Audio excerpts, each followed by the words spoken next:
professora Paula Cristina, do Núcleo de Maringá, e hoje nós vamos falar sobre o sistema digestório, que é um dos sistemas que nós temos no nosso corpo. Nós vamos ver aqui na nossa aula de hoje funções gerais do sistema digestório, constituição do sistema digestório, anatomia do sistema digestório, né, são os órgãos e as glândulas, algumas glândulas anexas que nós temos e que nós vamos estar vendo durante essa aula. A fisiologia, né, que é o funcionamento, e um pouquinho sobre a nutrição. Nos aspectos gerais do nosso sistema digestório, né, ele é composto por órgãos e também algumas glândulas anexas, que vão processar esse alimento, né, vão fazer com que a gente consiga retirar esses nutrientes para que a gente possa desenvolver, né, o nosso organismo e também mantê-lo, né, durante o dia ali, conforme os alimentos que você ingere. Aqui nós temos algumas etapas da digestão: a alimentação, a digestão, a assimilação e defecação. Então nós vamos estar vendo um pouquinho de cada uma delas. Nosso corpo ele consegue produzir algumas enzimas que ajudam então na quebra ali das moléculas, né, macromoléculas e moléculas pequenas, né, micromoléculas. Nós temos a amilase. Essa amilase ela vai estar sendo produzida lá na boca. Então nós vamos estudar um pouquinho sobre essa enzima, que ela atua na digestão do amido. Nós temos as proteases, que vão agir ali sobre as proteínas, e nós temos também as lipases, que são aquelas que atuam sobre os lipídios, que são as gorduras do nosso corpo. Na boca, nós temos então a língua, é um órgão musculoso revestido por uma mucosa. Ele movimenta os alimentos, né, para ajudar na deglutição. O que é a deglutição? É o ato de você engolir os alimentos. E também nós temos as papilas gustativas. Essas papilas gustativas, elas ajudam você a sentir os 4 sabores, né, quando você se alimenta: doce, azedo, salgado e amargo. E os dentes também, né? Os dentes, eles ajudam porque a digestão ela vai começar na boca, e os dentes ajudam, né, então, a triturar, né, os alimentos ali para formar o bolo alimentar. Então nós temos os dentes incisivos, que vão cortar, os dentes caninos, que perfuram e trituram os alimentos, e os molares e premolares, que vão amaciar então esse alimento. Depois da boca nós temos a faringe. A faringe, ele é um sistema comum tanto é um canalzinho que a gente tem, que faz parte tanto do sistema digestório quanto do sistema respiratório. Vai passar então na faringe o ar e os alimentos também. Nós temos a presença também na faringe dos órgãos linfóides, né, que são as amígdalas e também as adenoides. Nós temos aqui a divisão da faringe em nasofaringe, orofaringe e laringofaringe. A nasofaringe é a parte superior, então ela vai se comunicar então com a cavidade nasal. A orofaringe, que é a parte média, ela vai se comunicar ali com a cavidade bucal. E nós temos a laringofaringe, que é a parte inferior, que vai se comunicar com a laringe e com o esôfago. Lembrando que a laringe é a que faz parte do sistema respiratório, que é responsável pela passagem de ar. No esôfago, ele tem em torno, assim, é um tubo, né, que tem em torno de 20 a 25 centímetros de comprimento. Ele vai ligar então a faringe até o estômago. Ele é dotado de movimentos peristálticos, são aqueles movimentos de contração e relaxamento que fazem com que o alimento possa descer e ir lá para o estômago. O transporte do alimento ele demora em torno de 5 a 10 segundos.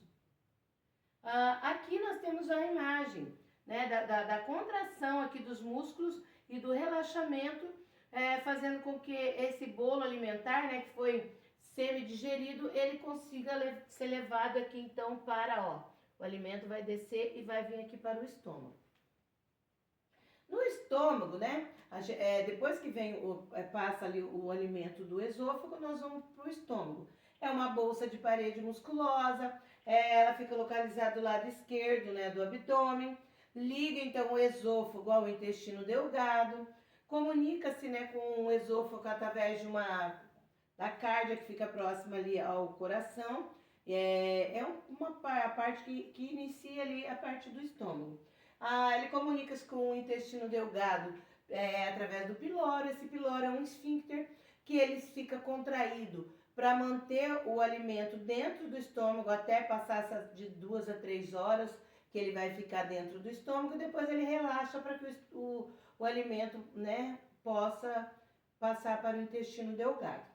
Esses alimentos que ficam ali, né, que o estômago também ele faz movimentos de contração, eles vão se transformar em uma massa acidificada e semilíquida, que é o quimo.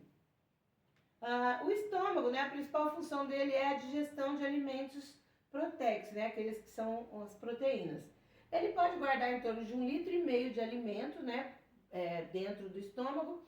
Ele também possui glândulas, né, que produzem o suco gástrico, né, o HCl, que é o ácido clorídrico, pepsina e lipase e a renina, que são enzimas que ficam presentes ali dentro do estômago. Internamente, né, o estômago ele é revestido então por uma mucosa que vai produzir um muco, que protege, né, as paredes do estômago por conta do suco gástrico, né, por conta dele ter o ácido, ele pode às vezes acabar causando algum tipo de problema. Aqui, ó, essa parte mais clara que nós temos aqui do desenho, né, que fica aqui dentro do estômago, é esse muco que vai fazer, né, proteger ali o estômago contra esses ácidos, esse suco pancreático. O estômago, né, ele produz algumas enzimas, né, a pepsina, a lipase gástrica e a amilase gástrica. Então nós temos a pepsina, que é uma enzima que é proteolítica, que é para ajudar na quebra das proteínas. Ela vai digerir as proteínas em peptídeos, atua num ambiente extremamente ácido, né, o pH é em torno de 2.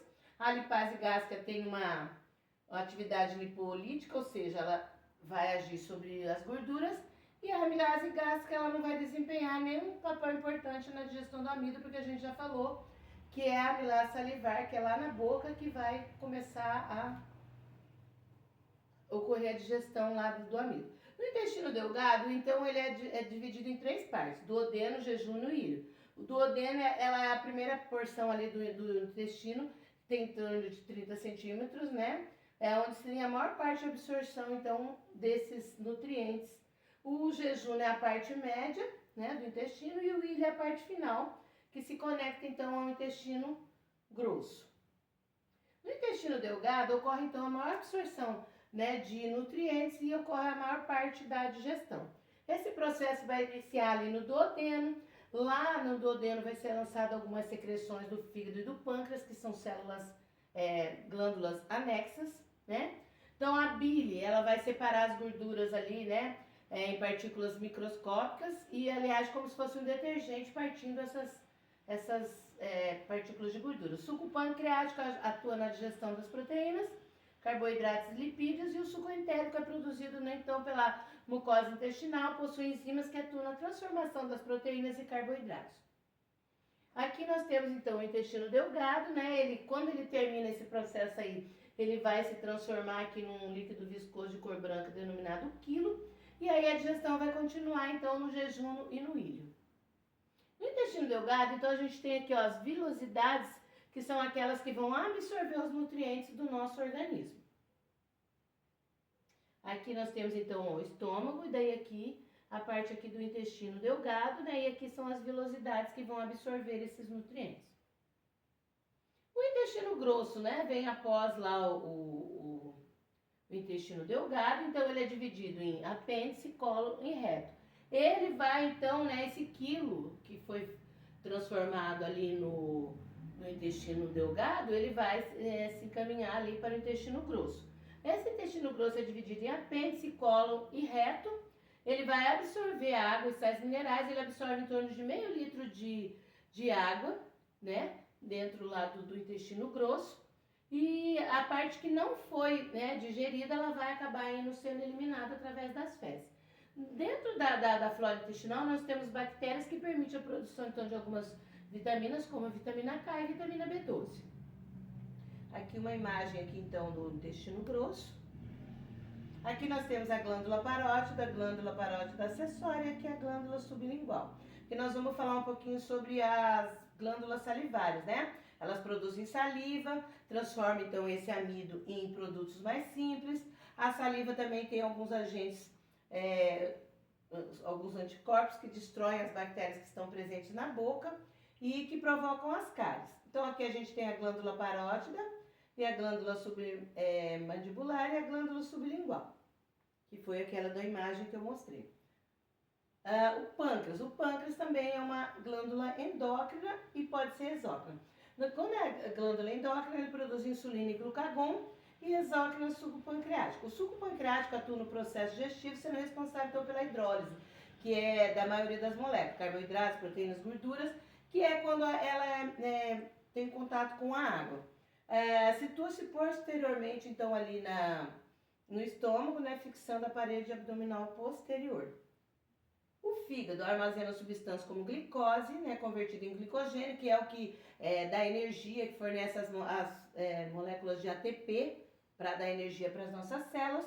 Vai sintetizar proteínas, vai inativar produtos tóxicos, por exemplo, alguns remédios, medicamentos, metaboliza e elimina resíduos gerados no corpo, como ureia, ácido úrico, ácido lático, e produz também a bile, né, que é o que eu falei, que ela ajuda na quebra de moléculas de gordura. E alguns alimentos, né, para absorção de substâncias nutritivas da dieta ao passarem pelo intestino.